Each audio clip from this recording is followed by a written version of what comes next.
Prontinho. Agora espero que funcione.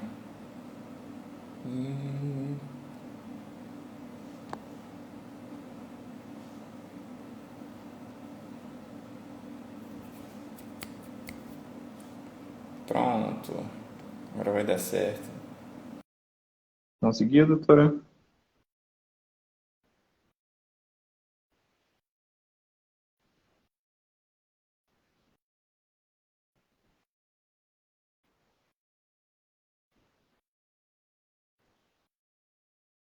Nossa senhora. Ajuda, mãe.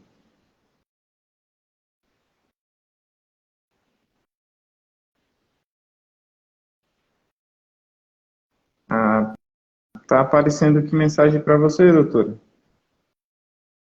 Eu aceitei aqui.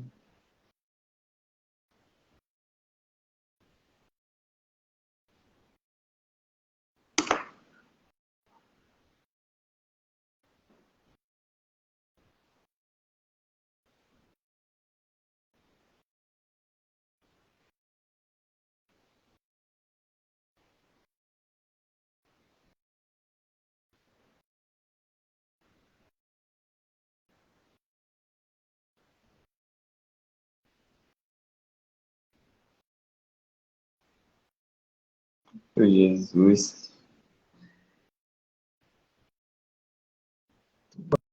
Tô aceitando aqui, a professora não tá conseguindo.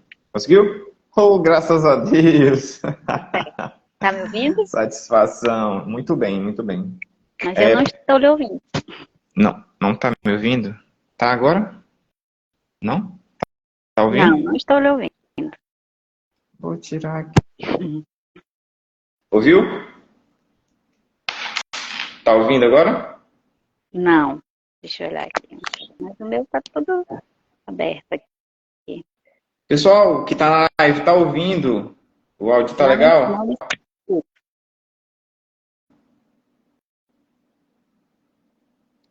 Deixa eu só perguntar aqui pro pessoal aqui.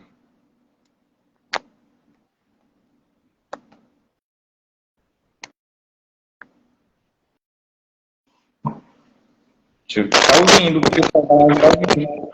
Até que tá ouvindo, ouviu agora? Muito bom, muito bom. É uma satisfação ter a senhora aqui hoje para conversar um pouco sobre esse tema que é delicado, mas é relevante para o momento. Já era relevante e hoje ainda se torna muito mais. Olá, pessoal que está na live.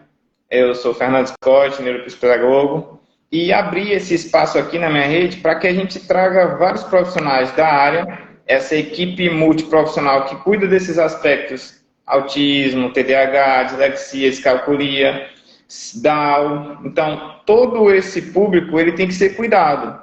Médico, fonoaudiólogo, psicólogo, psicopedagogo, neuropsicopedagogo, TO, fisioterapeuta. Então, é uma equipe muito grande para cuidar de um público que é carente realmente disso. E hoje a gente foi em busca dessa, que é professora aqui no município, é psicóloga, doutora Alessandra Ferreira, que está se especializando em neuropsicologia e ABA também, correto? Sim, correto. Análise do comportamento aplicada ao autismo.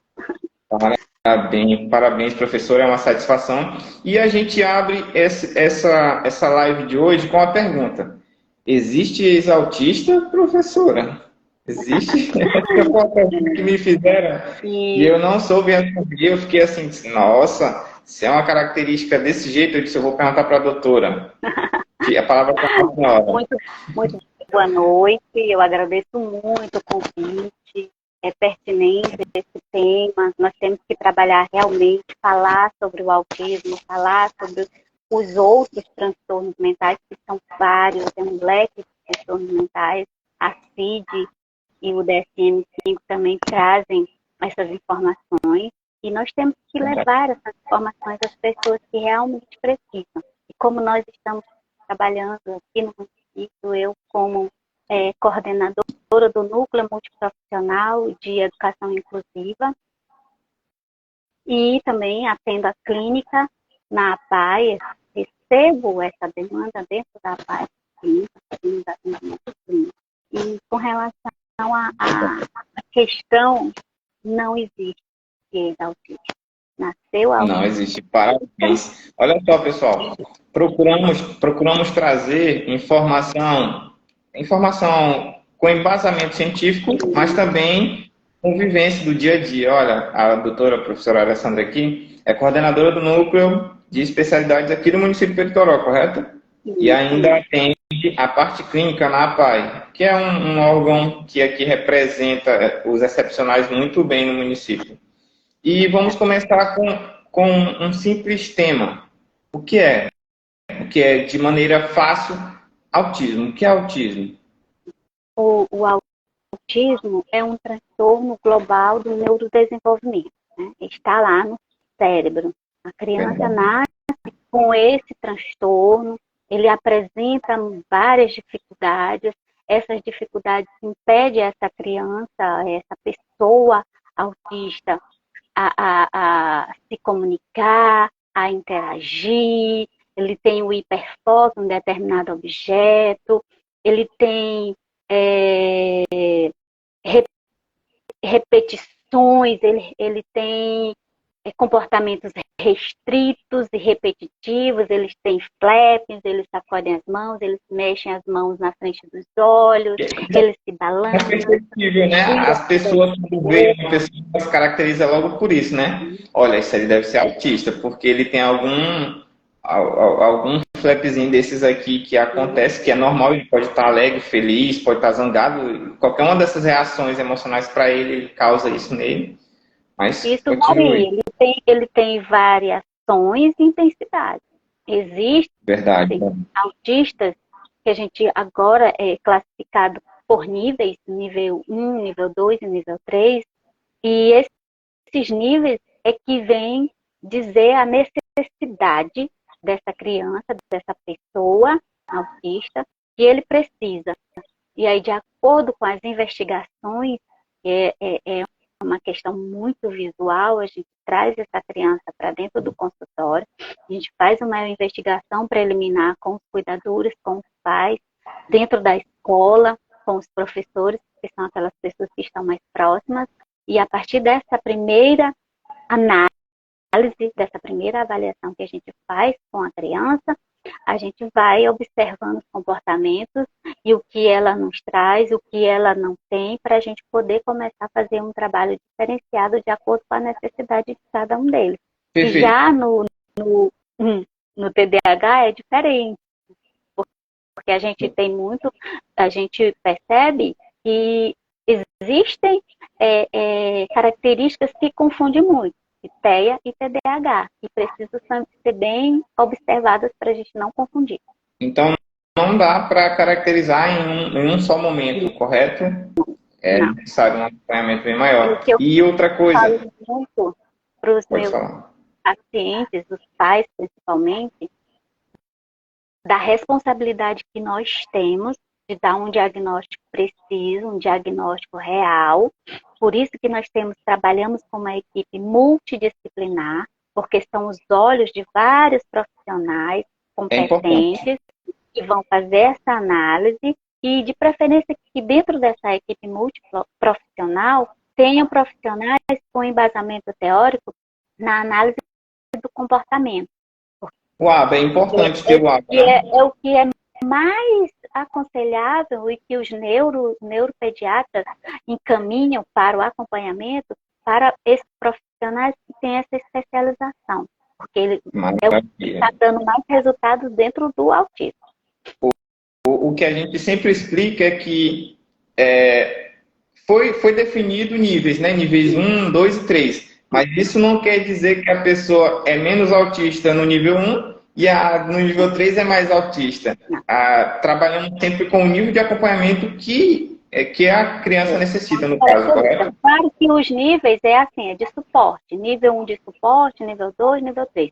Nível 1, ele precisa o mínimo possível de suporte. Nós iremos trabalhar, fazer o acompanhamento, mas ele tem várias habilidades ele consegue se desenvolver, ele tem algumas dificuldades, tem coisas que precisam realmente ser ensinadas, ser direcionadas.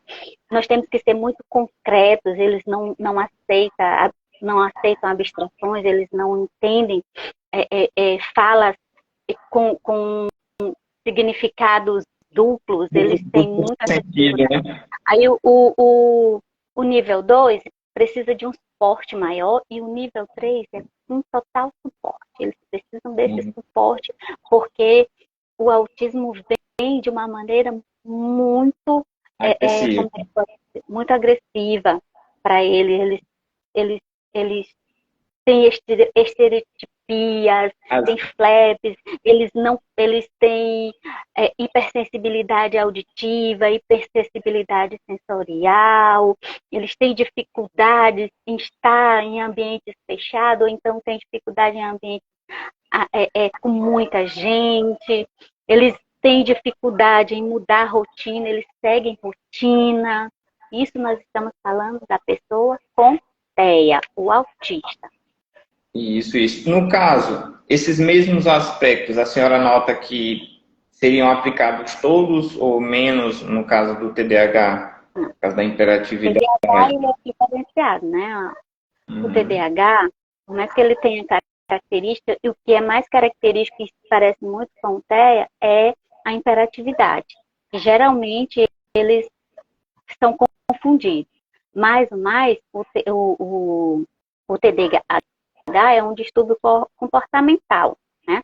É um padrão de comportamento agitado, imperativo, desatento, eles não têm foco, eles estão sempre correndo, agitados, pulando, buscando alguma coisa, ele começa uma coisa que ele já para, já começa outra, ele não lembra mais o que ele estava fazendo anteriormente. Então, é assim, vamos dizer assim, eles não mantêm a atenção na sala de aula, em conversas, é uma série de situações que prejudica a criança com TDAH, só que com o passar dos anos, elas podem sendo diminuídas.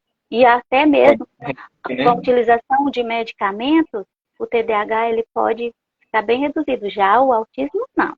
O autismo ele é diferente. A criança nasce autista, se torna um adulto autista e permanece por toda a vida. O TDAH, a gente consegue, com acompanhamento e medicação adequada, a gente consegue dar uma reduzida bacana no TDAH.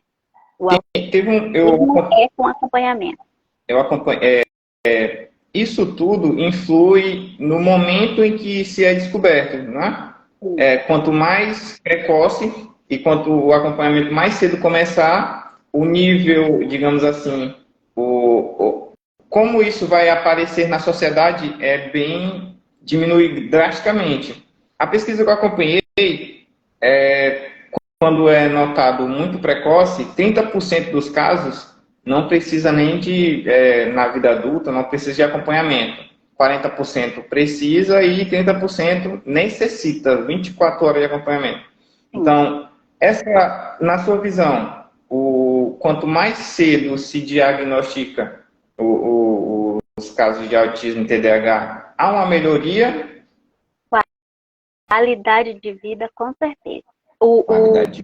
A intervenção precoce ela é primordial para que essa criança com TEA e com TDAH também possa se desenvolver, porque nós temos que nos conhecer. Nós temos que entender como esse nosso corpo funciona, como o nosso cérebro funciona. E a partir do momento que nós conhecemos os problemas que nós temos, as dificuldades que nós temos, nós começamos a trabalhar em cima dessa dificuldade, entender essa dificuldade.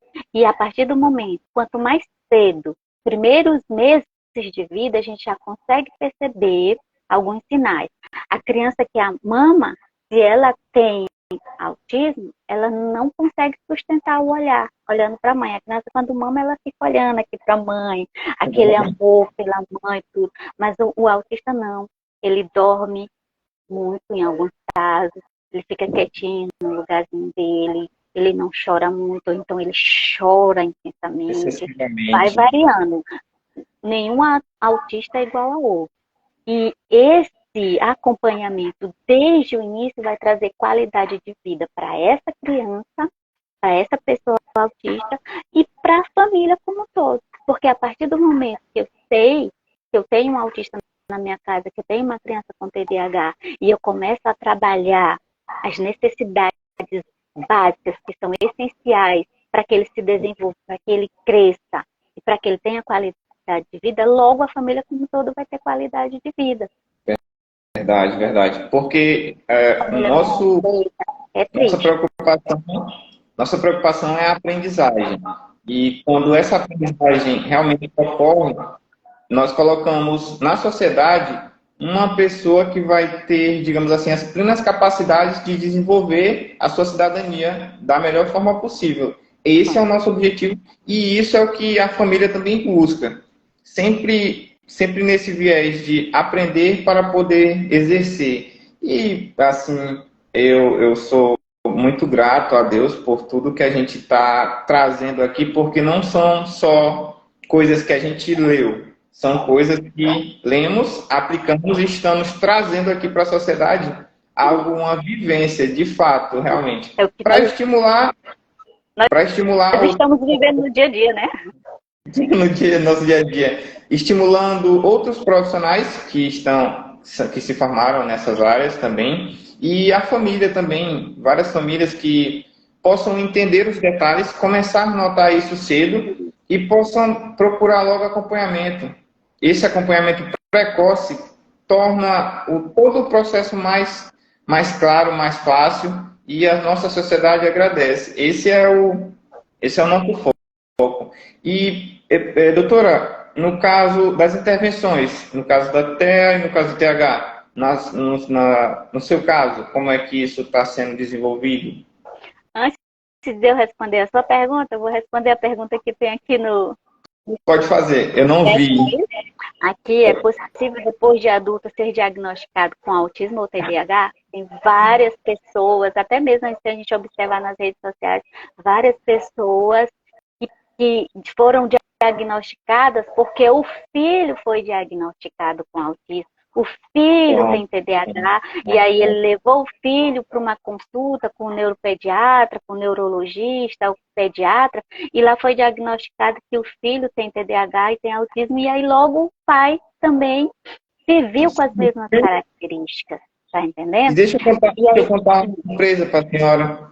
Nas próximas lives, eu acho que lá para o fim do mês, adultos com autismo vão estar aqui com a gente, conversando, falando e expondo como foi o diagnóstico, como é a vida. E, olha, vai ter muita novidade, muita coisa boa. Continue. Temos casos de pessoas que se superaram, né? Nós temos exemplos claros lá mesmo dentro da PAI, de pessoas que já são adultas e que estão se superando e que estão avançando uma evolução lindíssima, maravilhosa.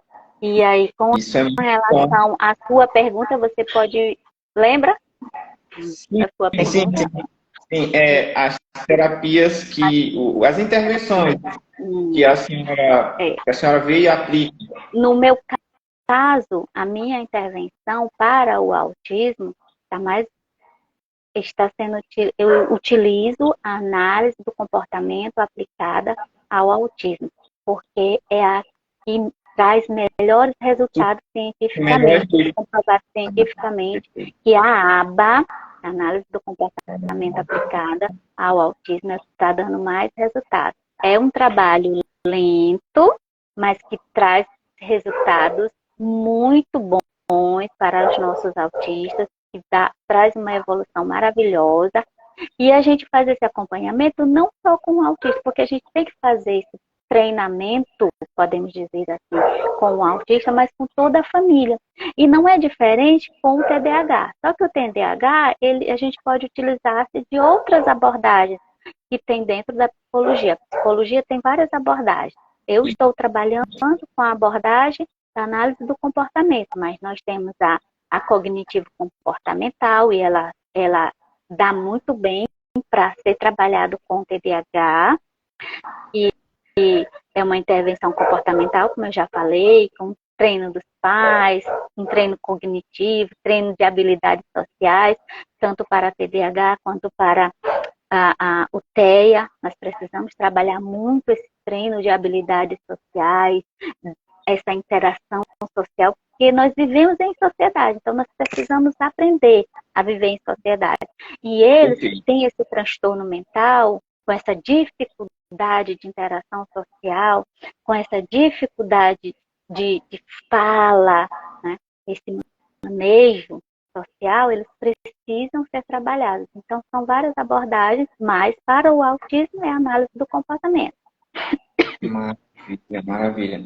No caso, na sua visão, tem alguma diferença entre terapias com pessoas que estão sendo medicadas e as que não estão sendo medicadas? Você já notou alguma diferença entre as que estão participando da terapia que tomam medicamento e as que estão participando da terapia que não tomam medicamento? Você notou algo diferente? É melhor? É difícil? Olha aí, no caso do autismo, quando ele vem associado com outras comorbidades, o TDAH ele pode ser uma comorbidade do autismo. E aí ele precisa de uma medicação associada ao tratamento, ao acompanhamento, para reduzir esses níveis de estresse, de ansiedade, de hiperatividade. Então, em muitos casos, nós direcionamos essas pessoas com autismo, as crianças, no meu caso eu atendo mais crianças, que eu percebo que ela precisa de um ansiolítico, de um antipsicótico ou de um psicoestimulante, eu encaminho para o médico, porque nós psicólogos, nós não prescrevemos medicações, nós entendemos das medicações, nós precisamos entender das medicações para nós darmos um direcionamento e sabermos como essa medicação ela atua no organismo do nosso paciente. E aí, se a gente percebe que eles estão muito imperativos, muito agitados, que eles não conseguem dormir porque são comorbidades, né? Alteração no sono, e aí a gente percebe que eles precisam de uma medicação, a gente direciona para que essa medicação se junte ao acompanhamento, ao cuidado que nós estamos tendo com esse paciente. E lógico que juntamente com os outros profissionais. Perfeito. E o médico, nesse caso, é um dos profissionais vitais também, no qual proporciona grande parte desse avanço do paciente também, né? Sim. Precisamos da equipe multiprofissional para fechar algo e enviar a ele, e ele devolve isso para que a gente possa continuar as terapias. Isso é muito bom. Sempre que eu percebo uma criança que ela vem para mim, faço a primeira avaliação, faço a segunda, eu faço um parecer e encaminho para o neuro depois que ele passa pela terceira ou quarta sessão. E tendo já passado pelos demais profissionais que estão juntamente comigo na APAE fazendo esse acompanhamento, para a gente ver se os outros profissionais estão vendo as mesmas coisas que eu estou vendo, porque eu sou um ser humano. Eu sou um ser humano, eu sei das minhas limitações, eu sei da minha capacidade. Tem pais que chegam, eu quero um laudo, doutora. Eu posso laudar? Posso, mas eu não sou irresponsável. Eu prefiro verificar minuciosamente, fazer todos os atendimentos, trabalhar essa criança, fazer as intervenções necessárias para ver o que ele me retorna, ver quais as necessidades que ele precisa ser trabalhada, e havendo uma necessidade maior, encaminho para o neuro. Com o meu parecer, porque o neuro vai receber o meu parecer com tudo que eu vi, e aí ele vai fazer uma nova análise e dar vai ter muito mais segurança. Os médicos, depois que recebem um parecer de uma equipe, eles têm muito mais segurança em dar um laudo, porque um laudo, realmente, a parte técnica é o médico. Mas o médico, ele necessita realmente, essa pessoa viu essa criança mais de uma vez, vários profissionais viram ela, então eles notaram tudo isso, então aqui eu posso dar algo sem medo algum. E isso é muito bom, tanto para a parte médica quanto para a parte que faz todas as terapias. E parabéns, professor, parabéns, doutora, por tudo isso. Agora vamos tratar um fato bem peculiar. Sim.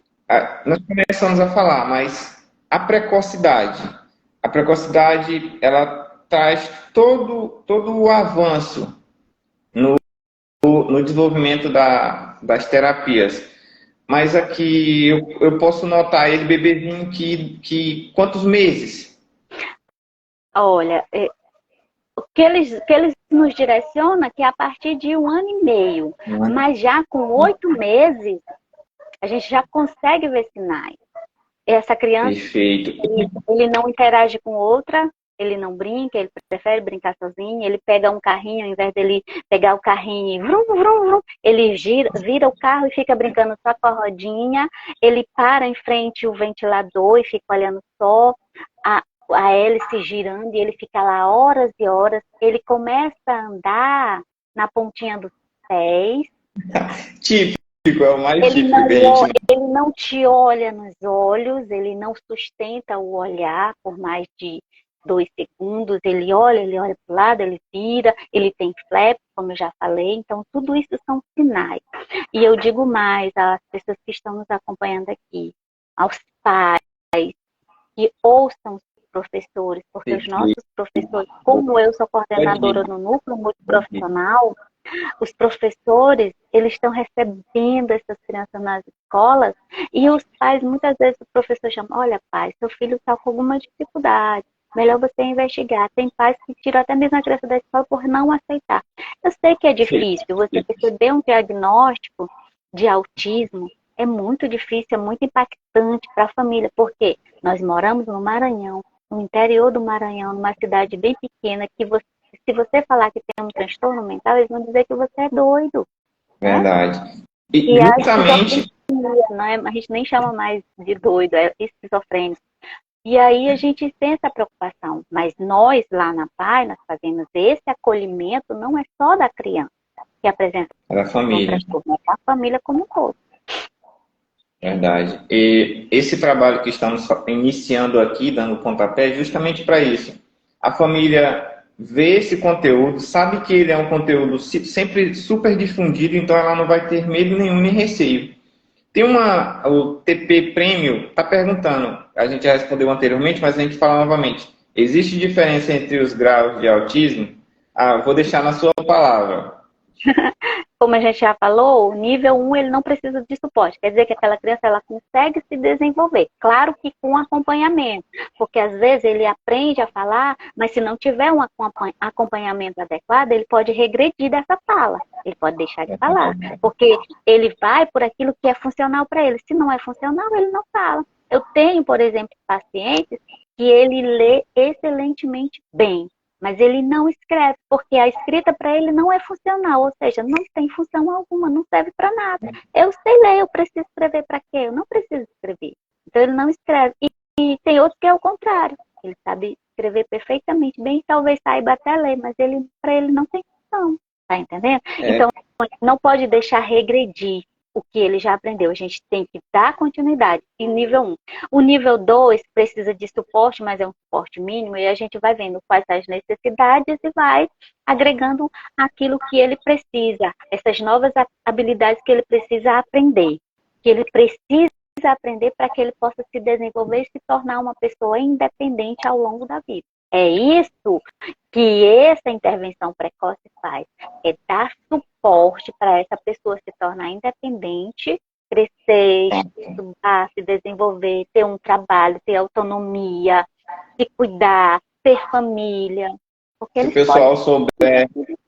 Eu quero, nas outras, quando algumas pessoas que têm laudo de autismo e que são assim, já são professores... Sim. Virão aqui falar, isso vai tipo assim, as pessoas que vão assistir vão dizer assim, não, é mentira, não, é super verdade, existe. Começou um tratamento super cedo, super precoce, houve uma evolução super grande, não parou, continuou, formou, está aqui na sociedade hoje, exercendo sua cidadania da melhor forma. E isso é importante, se mostrar, falar, comentar sobre isso.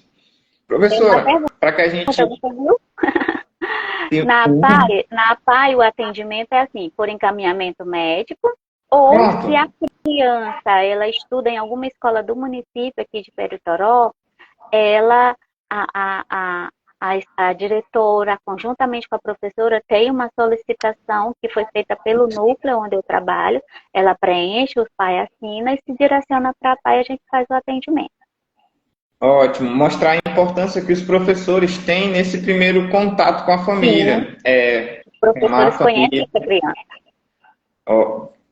Ótimo, ele passa mais tempo com a criança, ele tem, assim, realmente ele precisa de um treinamento, mas isso é super fácil, mas ele tem aquele contato maior com a criança, pode acionar a direção produz aqui um documento, envia para a pai e vai ser atendido com a equipe completa.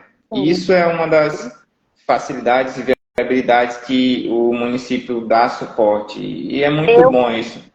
Eu, como coordenadora da CEMED, da Secretaria de Educação, eu faço as visitas nas escolas, eu vejo como é o comportamento dessa criança dentro da escola. Porque quando ele vai para mim, é só eu e o paciente e a família.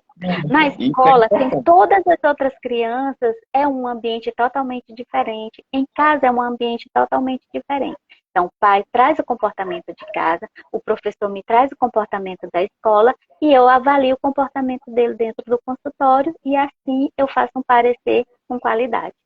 Nos atendimentos que eu estou acompanhando, eu faço a conexão. Eu acompanho aqui a mãe, o pai, a criança, escola, fazemos todo a vida familiar dele, a vida escolar e a queixa que o pai traz. O pai chega com a queixa e eu vou avaliar. Tem isso, tem aquilo, faço essa união e começo a todo processo. Nós temos outra pergunta, né? Você está falando, eu estou prestando atenção, mas eu estou observando. O autismo severo, ele pode vir para o moderado ou vice-versa? Ele pode ir do moderado para o severo? Isso é uma pergunta. Sim, uma ótima pergunta, excelente, parabéns.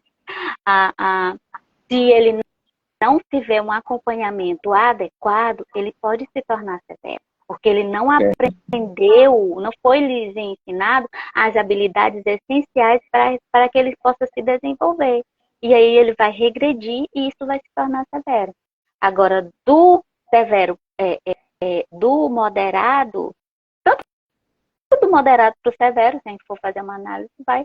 Porque se ele é autista e a gente trabalha desde a infância com essa criança, desde os primeiros anos de vida, ele vai melhorar consideravelmente, ele vai conseguir ter um controle desses sinais, desses sintomas que ele apresenta, e ele consegue ter esse controle. Quando ele observar que ele está num ambiente que aquilo ali vai ser prejudicial, ele vai sair daquele ambiente. Se ele tiver hipersensibilidade auditiva e ele está num ambiente com muita zoada, ele vai sair daquele ambiente para que ele não entre em crise, para que ele não se desorganize. Então, se a gente for analisar a pergunta, com certeza, ele pode sair de um quadro severo, quadro moderado, se tiver todo o acompanhamento necessário, e pode também sair do moderado para o severo se não tiver acompanhamento algum. Então, o que regula entre o severo e o moderado é algo bem simples, acompanhamento, correto? Se tiver acompanhamento, esse acompanhamento pode trocar a situação para melhor. A outra pergunta que tem aqui embaixo é sobre o impacto do diagnóstico de autismo na vida familiar. Esse aqui a gente lida com ele de perto, próximo. Todos os dias. Mas eu vou deixar na tua palavra. As mães, elas vêm pra gente no consultório com aquele ar, aquele olho, assim, socorro. O que meu filho tem? Quando a gente diz, ela vai lá falando e a gente vai fazendo aqui na escala, nós temos uma escala científica e vai marcando os sinais que ele apresenta e diz, olha, mãe, toda a anamnese. Infelizmente, seu filho ele apresenta vários sinais característicos do autismo. Aí ela desaba. E nós temos que fazer um acolhimento dessa mãe primeiro para depois. Porque é um impacto, nós já falamos aqui, é um impacto muito grande. E as pessoas vão olhar diferente, vão dizer é doido, não, sei, não fica perto dessa criança, preencheu muito caro. Não fica perto dessa criança, não senta perto dessa criança na escola porque ele é doido. Não é assim. Ele só A precisa senhora, de um eu não sei se acompanhamento adequado. no seu tempo, a epilepsia. E quando eu era criança, se alguém tivesse epilepsia e não podia encostar, porque se encostasse na saliva, pegava. Jesus do céu, a gente passou por cada uma. É a mesma coisa que estamos enfrentando agora, essa questão do autismo. É parecido. Continue. Tem uma pergunta aqui, né? Se existe algum exame que confirme o autismo? Não, não existe nenhum exame. A gente pede todos os exames para tirar quaisquer dúvida, qualquer problema que seja físico. E quando não tem nenhum problema físico e os sinais eles permanecem, aí é neurológico. E aí a gente tem que ver qual é o transtorno que essa pessoa está sendo acometida. E aí é totalmente visual. Por que são pedidos vários exames, incluindo os de sangue? Tem uma questão hormonal que ela é avaliada. Se o cortisol na criança estiver muito alto, que não é normal, ela pode estar tendo essas estereotipias fora do normal, fora do comum. E o médico avalia tudo isso, junto com a nutricionista, vê todo esse processo e, às vezes, dá uma diminuída, às vezes até resolve, mas realmente o acompanhamento é de suma importância, é vital.